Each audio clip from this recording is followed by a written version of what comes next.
ये पत्रकार परिषद रखी गई है। इस पत्रकार परिषद का मकसद आपको ये बताना है कि मौजूदा वक्त में एनसीपी को जो नया नाम मिला, एनसीपी शरद चंद्र पवार, उस ताल्लुक से हम आपको ये बता देना चाहते हैं कि जो वक्त है, जिस तरह से चुनाव आयोग ने हमारी निशानी छीनी और हमारी पार्टी को अजीत दादा को जो दे दिया, और जो महाराष्ट्र में इस ताल्लुक से बेचैनी पाई जा रही है, तो उस ताल्लुक से ये प्रेस कॉन्फ्रेंस रखी गई। सर, जिस तरीके से देखा जाता है कि अभी जो जैसे दो राष्ट्रवादी हो चुकी है आपके पास, एक राष्ट्रवादी शरद पवार साहब की, एक राष्ट्रवादी अजीत दादा पवार की है जी। जो चिन्ह आपसे छीना गया, अभी आप कौन से चिन्ह के ऊपर आप लोग एक साथ रहेंगे? देखिए, हमारे लिए चिन्ह का मायने नहीं रखता, हमारे लिए निशानी मायने नहीं रखती, हमारे लिए मायने रखते हैं शरद पवार जी। क्योंकि ये जो राष्ट्रवादी आज जो पूरे महाराष्ट्र में नहीं बल्कि इंडिया में जो फैली हुई है, वो सिर्फ और सिर्फ उस राष्ट्रवादी के जो फाउंडर हैं, वो जनाब शरद पवार साहब की वजह से ही फैली हुई है। और लोग मराठा सद्र और हिंदुस्तान को, सारी अक़लियतों को, मजलूमों को, ओबीसीज़ को, मराठों को, सारी कौमों को अगर कोई साथ में लेके चलने की किसकी ताकत है, वो सिर्फ और सिर्फ हमारे मायनाज अली जनाब शरद पवार साहब में क़यादत है। सर, जिस तरीके से जो चिन्ह छीना गया आप लोगों से, इसमें आपको क्या लगता है, बल्दिया के ऊपर आपको भरोसा रहा? कोर्ट ने जो फैसला किया, दो राष्ट्रवादी हो गई, दो शिवसेना हो गई, क्योंकि उस शिवसेना से भी जो है तो उनका चिन्ह लिया गया, आपसे भी घड़ी ले ली गई, फिर आप इस बारे में आप क्या कहेंगे? आप देखिए, बाकी की जो लड़ाई लड़ रहे हैं, हमारे वरिष्ठ लड़ रहे हैं, जो लड़ाई का ऊपर का जो मंजरनामा है वो हमारी ऊपर की क़यादत पर बताएंगे आपको। लेकिन मौजूदा दौर में तो हमारे पास औरंगाबाद में, मैं औरंगाबाद का शहर अध्यक्ष माइनॉरिटी का हूँ, तो मैं अपने शहर की बात करूँगा कि हमारे पास, हमारे को चिन्ह मायने नहीं रखता, हमारे लिए हमारी क़यादत मायने रखती। जो हमारी क़यादत जनाब शरद चंद्र पवार साहब की क़यादत, सुप्रिया ताई की क़यादत है। अच्छा सर, जैसे कि आपके ऊपर एक आरोप लगा है कि औरंगाबाद का जो नाम है, औरंगाबाद के नाम जब बदला जा रहा था उस वक्त आपकी पार्टी के कुछ एमएलए समर्थन में थे, ये आरोप आपके ऊपर लग रहे हैं, तो एमआईएम के जिला अध्यक्ष कहना है कि ऊपर वाले की आपको ये मार बैठी है, तो उस बारे में क्या कहेंगे आप? देखिए, जिस तरह से ये आरोप लगा रहे हैं, इनको खुद को सोचना चाहिए कि आप क्या बोल रहे हैं। औरंगाबाद नाम तब्दीली का अगर कोई केस लड़ रहा है तो हमारे राष्ट्रवादी कांग्रेस पार्टी की ही तरफ से मुश्ताक अहमद पिछले 28 साल से लड़ रहे। एक मामूली सा कारपोरेटर जिसने 27 साल औरंगाबाद का नाम बचा कर रखा, आज ऐसी क्या वजह है कि औरंगाबाद का खासदार मौजूद होने पर भी औरंगाबाद का नाम संभाजी नगर रख दिया गया? कोर्ट में कौन फाइट कर रहा है? रीट कौन दाखिल किया? इसको आगे कौन लेके जा रहा? ये तो औरंगाबाद शहर देख रहा है ना। आप ये बताइए, हमारे पास जो क़यादत है, जो लोगों ने खासदार को चुन के दिया, वो खासदार साहब ने उनके जो तो पार्लियामेंट में तो एक आवाज़ भी नहीं उठाई कि मेरे शहर का नाम जो है तो तब्दील किया जा रहा है। उस पर उनका ऑब्जेक्शन जो है तो वहाँ दर्ज होना चाहिए था, उन्होंने क्यों नहीं जो तो अपना ऑब्जेक्शन दर्ज कराया वहाँ पर? लेकिन सर, पार्टी के एमएलए जो है, सुप्रिया सिंह की एक बार फेसबुक के ऊपर छत्रपति संभाजी नगर लिखा हुआ आया था, उसमें भी विवाद चला था महाराष्ट्र में, पूरे महाराष्ट्र भर में मुस्लिम समाज ने जो है नाराजगी जताई थी। तो राष्ट्रवादी क्या चाहती है इस वक्त, क्या चाहती है राष्ट्रवादी? जो एमआईएम के जिला अध्यक्ष कह रहे हैं, क्या वो हम लोग सही माने इस बात को? देखिए, शरद पवार साहब का जब स्टेटमेंट आया था कि अगर उद्धव ठाकरे नाम चेंज ना करते हुए कुछ अच्छा करते तो मैं जो तो खुश होता, मैं औरंगाबाद का नाम औरंगाबाद ही बोलूँगा, ये उन्होंने आपके प्रेस कॉन्फ्रेंस में आकर बोला था। और हमारे लिए हमारी क़यादत की अल्फाज मायने रखते हैं, जो हमारे शरद पवार साहब की जो। लेकिन सर, ये भी एक सच्चाई है कि पूरी औरंगाबाद शहर ने देखा है, पूरे मराठवाड़ा ने देखा है, खाद्य अध्यक्ष साहब की ज़ेर क़यादत में कलेक्टर ऑफिस के सामने एक बड़े मोर्चा रखा गया था, उन्होंने उसको लीड भी किया था। जैसा आप कह रहे हैं कि एमआईएम खामोश थी, लेकिन वो तो लीड कर रहे थे। ये भी एक नज़ारा औरंगाबाद शहर ने देखा है। देखिए, अगर धरने और आंदोलन से अगर फैसले तब्दील हो जाते तो आज आसाराम बापू अभी तक अंदर नहीं होता, राम रहीम अंदर नहीं रहता था। देखिए, कुछ चीज़ें जो तो कोर्ट से फाइट करना पड़ती, इन्होंने खुद ही बैठ गए, खुद ही धरना दे दिए, खुद ही निकल गए और खुद ही बंद कर दिए। किसे पूछ कर किए? औरंगाबाद के आप मुझे ये बताइए कि आप जैसा कह रहे हैं कि उन्होंने धरना दिया, बिल्कुल दिया, हम भी देख रहे थे। जब वही धरने की तारीख मुस्लिम नुमाइंदा कौंसिल ने वो 17 तारीख ली थी, 15 तारीख के जो तो धरने को 17 कर दिया गया, बीच में इन्होंने जो है तो धरना शुरू कर दिए, उसकी डेट बढ़ा दी गई।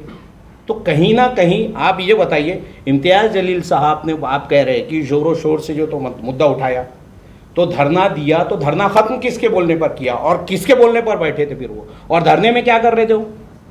धरने में बैठकर बोल रहे थे आज तो मैं बिरयानी खाऊंगा, आज तो मैं नान खलिए खाऊंगा। ये धरने का उसूल नहीं है। आप धरना दे रहे हैं, बिल्कुल आपको धरना देना चाहिए। उसमें तो हमारे कुरैशी बिरादरी को परेशानी हो गई थी, उल्टा पूरे जो तो जानवर पकड़े जा रहे थे वो टाइम उनके ये अल्फाज की वजह से। अच्छा ठीक है, जैसे आप कह रहे हैं कि खासदार इम्तियाज़ जलील साहब की बात कर रहे हैं, एक खासदार यहाँ से चुन के आया है, 20 सालों से जो खासदार अपने पास थे, कभी वो पार्लियामेंट में आवाज़ उनकी उठी नहीं, लेकिन इम्तियाज़ जलील की आवाज़ तो गूंज रही है पार्लियामेंट के अंदर। तो आपको क्या उससे भी आपत्ति है? उनकी क़ियादत से, बैरिस्टर असदुद्दीन ओवैसी की क़ियादत से भी आपको कोई आपत्ति है? देखिए, आप अगर बात कर रहे हैं बैरिस्टर असदुद्दीन ओवैसी साहब की क़ियादत की, तो उनको मैं भी पहले बहुत अच्छा लीडर मानता था। मानता था, अभी नहीं मानता हूँ, क्योंकि उसकी वजह है, देखिए आदमी आरोप दर आरोप, हम पर तुम पर आरोप लगे तो चलता, लेकिन उनकी कॉन्स्टिट्यूंसी में, उनके एरिए से राजा सिंह ने आप सरकार दो आलम की शान में गुस्ताखी किया, उसने माओ बहनों को बुरा भला कहा, उसने पान के ताल्लुक से गैर शरई बातें की।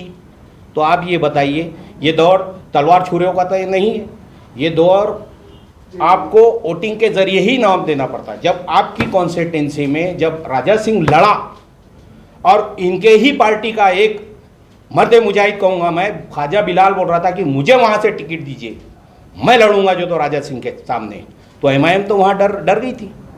तो असद अवैसी कहाँ जो है तो क़यादत मजबूत रही, असद अवैसी तो कमज़ोर कायद निकले।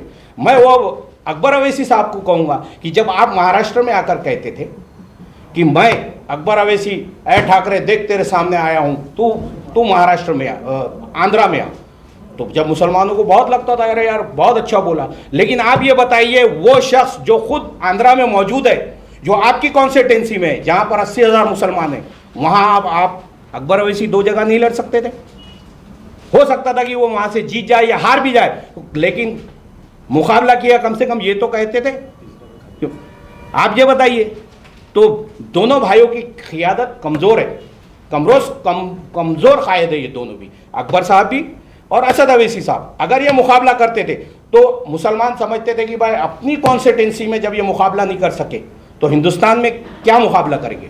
और रहा सवाल महाराष्ट्र की बात, तो महाराष्ट्र में जब ये लोग आए और इन्होंने कहा कि मुसलमानों को तालीम में मुस्लिम कम है, तो कौन से इन्होंने अपने कॉलेजेस कायम किए, इन्होंने हेल्थ डिपार्टमेंट की बात की, कौन से इन्होंने हेल्थ डिपार्टमेंट में बहुत बड़े हॉस्पिटल किए, इन्होंने मुसलमानों के एजुकेशन की बात की।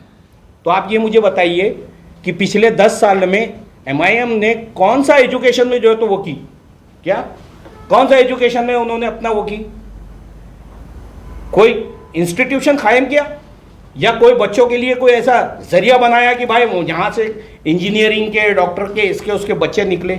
बल्कि इन्होंने डैमेज किया।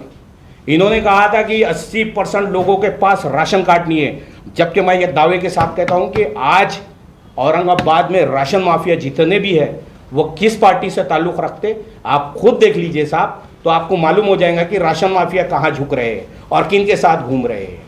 आप जो तो क़ियादत की बात कर रहे हैं, आप ये बताइए, बिहार का एक नौजवान 25 साल वली रहमानी उसका नाम, वो बच्चा जिसके वालिद रिक्शा चलाते, उसने पूरे हिंदुस्तान में मुसलमानों से एक अपील की कि मुझे 100 रुपये दीजिए, मुझे एक इंस्टीट्यूशन कायम करना है। 5 दिन में 5 करोड़ हुए, 2 दिन में बाद में 2 करोड़ हुए, आज उसके 10 करोड़ का टारगेट। एक नौजवान 25 साल बच्चा एक इंस्टीट्यूशन कायम कर देता। यहाँ का खासदार क्या करा उनने, ये बताओ मेरे को। मुसलमानों को औरंगाबाद में खासदार की कीमत में एक पीठ में छुरा घोंपा गया। बताइए हमारी क़ियादत औरंगाबाद के खासदार की, औरंगाबाद के इम्तियाज़ जलील की बात कर रहे, इन्हों हर उसमें कटकट गेट में जब आए, कोविड में इन्होंने कोई प्रोग्राम नहीं लिया। इन्होंने बोला मुझे शर्म आ रही, क्या इन्होंने मुस्लिम एरियो में ऐसा कोई वो नहीं छोड़ा। इन्होंने हर वक्त मुसलमानों को डैमेज किया।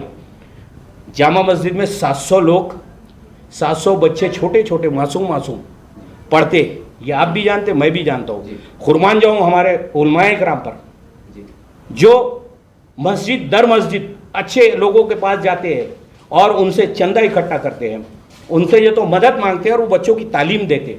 वो बच्चे रोज़ तहज्जुद में उठकर नमाज़ पढ़ते, उसके बाद उनका जो तो फिर फजर पढ़ते, 11 बजे तक उनकी तालीम होती। आप ये बताइए कि ये खासदार जिसने जो है तो पिछले 2 साल से जो आईजे फेस्टिवल ले रहा, दिन रात जो नंगा नाच वहाँ नचाया, उन बच्चों का सोचा गया कि जामा मस्जिद में जो तो लाउड स्पीकर की जो आवाज़ जा रही, उन बच्चों की तालीम का क्या होगा, वो बच्चों की नमाजों का क्या होगा? आप बताइए। औरंगाबाद में आप नहीं देख रहे तो सिर्फ। लेकिन सर वो कहने का प्रोग्राम जो है तो नौजवानों के अंदर जो नशे की लत बढ़ती जा रही थी, एक नशे को नौजवानों को नशे से दूर रखने के लिए प्रोग्राम लिया गया था, मतलब एक अच्छे नियत से लिया गया था। सही है आपकी बात। पार्लियामेंट में जो तो इम्तियाज़ जलील साहब ने औरंगाबाद के ताल्लुक से, बटन पिलर के ताल्लुक से बहुत बेहतरीन आवाज़ उठाए थे। मुझे ऐसा लगा कि यार इम्तियाज़ भाई ने ये आवाज़ बड़ी अच्छी उठाई, बहुत अच्छे तरीके से, उसका कोई हल निकलेगा। मुझे ऐसा लगा कि ये इस नशे के ख़िलाफ़ में एक बहुत बड़ा हॉस्पिटल मंजूर कराएंगे और इसके लिए डॉक्टर्स जो तो साइकिस्ट मुकर्रर करेंगे। ये उलमाए किराम के साथ जाकर जो तो नौजवानों में बटन के ताल्लुक से अवेयरनेस पैदा करेंगे। ये तो उल्टा जो तो डांस, गाना, खेल, इससे बटन दूर होता क्या नज़दीक होता, पहले ये बताइए क्या?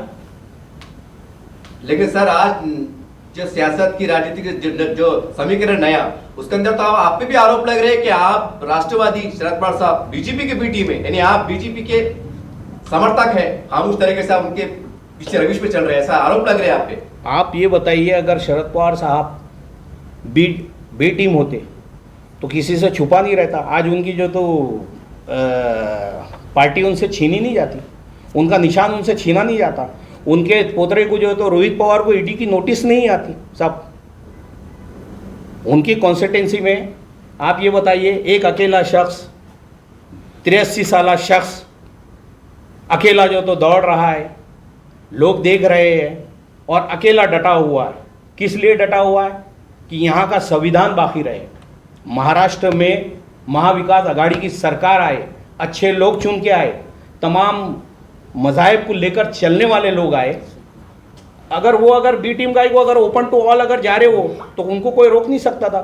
बीजेपी में आज जो तो सुकून से जो तो 83 साल आदमी 5 साल से जो तो आराम से जो तो गुजारता था मंत्री पद लेकर। लेकिन सर हमने वो तो लड़ रहा है ना, लड़ रहा है ना। सर हमने मीडिया के माध्यम से देखा है कि खासदार साहब ने कई बार ये भी खुले ऑफर दिया है कि भाई संविधान को बचाने के वास्ते एमआईएम की भी अपनी भूमिका है। जैसे हम पे आरोप लगते हैं कि बीजेपी की टीम है, चलिए हम सेकुलर पार्टी के साथ चलने को तैयार है, ऐसा उन्होंने प्रेस के माध्यम से कई बार इशारा भी दिया है। तो कहीं ना कहीं ये बात को देखना पड़ेगा ना कि वो भी तो पेशकश करते हैं, चलो हम आपके साथ आते हैं संविधान को बचाने के लिए। तो खासदार साहब का कई बार स्टेटमेंट आया है प्रेस के माध्यम से। आप जिस तरह से खासदार साहब की बात कर रहे हैं जी, तो खासदार साहब की बात पे कोई मैं यकीन ही नहीं करता हूँ, क्योंकि आप ये बताइए कि पार्टी किसकी? असद अवैसी साहब की। जी, लोग पार्टी के आइडियोलॉजी को देखकर लोग चुनकर देते हैं। जो पार्टी में औरंगाबाद में, आप मुझे ये बताइए कि खासदार इम्तियाज़ जलील के ना वालिद साहब जो है तो सियासत में थे, ना उनका कोई भाई था, ना उनके वालदा थे। इन्हों भी जो तो कोई सियासत से ताल्लुक़ नहीं रखते। लेकिन एमआईएम पार्टी यहाँ पर आई, अपना मैनिफेस्टो डिक्लेयर किया, मुसलमानों ने इसे एक्सेप्ट किया, इनको आमदार बनाया, इनको खासदार बनाया। जब ये आमदार बने, खासदार बने, तो इनके दम पर नहीं, एक पार्टी के दम पर बने।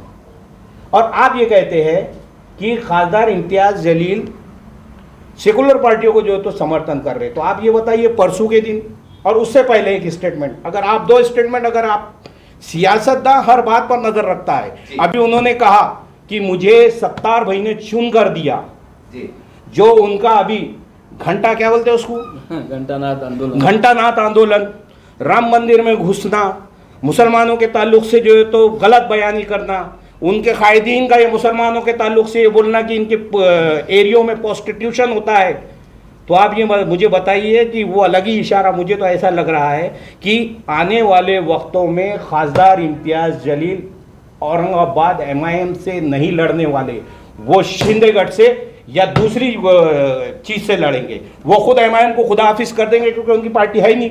ख्याल तो उनका वही दिख रहा मुझे, जो इशारा दे रहे, जो असद अवैसी दिन रात लोगों के सामने झोली फैलाकर मुसलमानों से वोट मांगा, जो दलित वंचित समाज से वोट मांगा, जो प्रकाश अंबेडकर जो अपनी कौम में जा जाकर इनके लिए वोट मांगा, उन्होंने उनके बारे में तो कहा ही नहीं कि मुझे प्रकाश अंबेडकर की ये मदद मिली, मुझे असद अवैसी की ये मदद मिली, मुसलमानों ने औरंगाबाद में मुझे वो इज्जत दी, दलित समाज ने, OBC समाज ने, पिछड़े हुए लोगों ने मुझे चुन कर दिया। वो ये कह रहे हैं कि मैं 70 रुपये की चुन के आया, तो इसका मतलब कि इम्तियाज़ जलील के दिल में जो है तो कुछ नया पक रहा है, जिसको औरंगाबाद की सियासत देख रही है। ये ना समझे बिल्ली कि दूध पी रही है और कोई नहीं देख रहा। ये आपका ख्याल है, आरोप है कि इशारा है, क्या कहेंगे इसको आप आरोप समझिए, ख्याल समझिए या इशारा समझिए, मैं तीनों बातों को एक्सेप्ट करता हूं।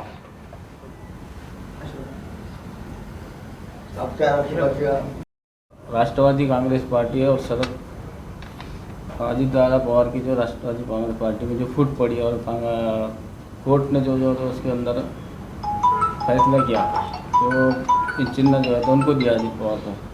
तो हमारा ये कहना है कि हमको चिन्ह के मोहताज हम नहीं हैं। शरद पवार जो है तो एक अपने आप में एक चिन्ह है, उसका नाम ही एक ऐसा है कि वो जहाँ भी जाएगा तो उसके साथ लोग जुड़ते हैं, चाहे किसी समाज के रहो, चाहे मुस्लिम के रहो या किसी और समाज के, दलित के हो, मराठा के हो, सब समाज उसके साथ है, क्योंकि वो सबके बारे में विचार रखता है।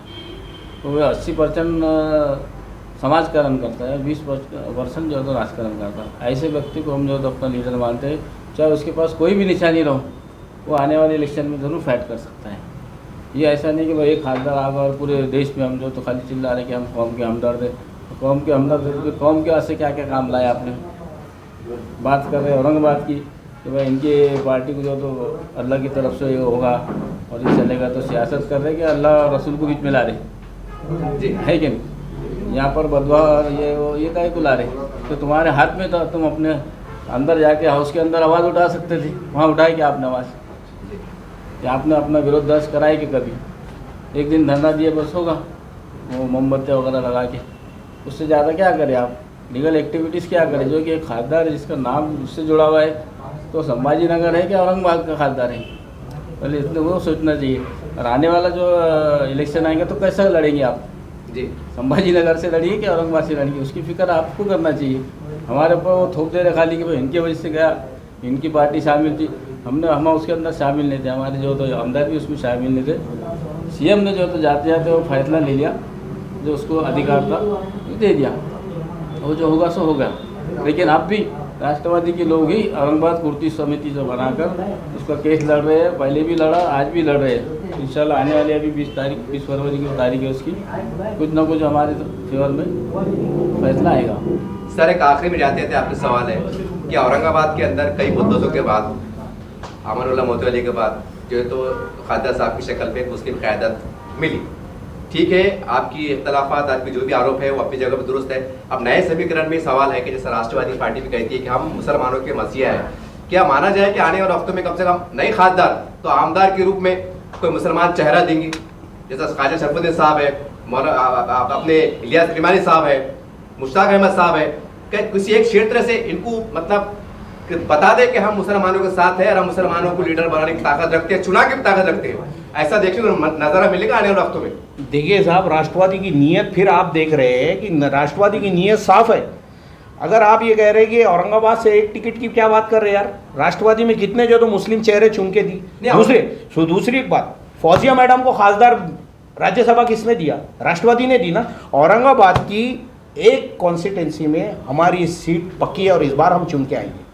मुस्लिम चेहरा कोई नाम बता सकते हैं आप? खैस क्या? देखिए, ये तो ऊपर वाले वरिष्ठ डिसाइड करेंगे। अच्छा। हमारे लिए तो हमारा हर भाई अल्हम्दुलिल्लाह चुन के आने वाला है। हमारे पास औरंगाबाद में बहुत अच्छे अच्छे राष्ट्रवादी में हैंड है।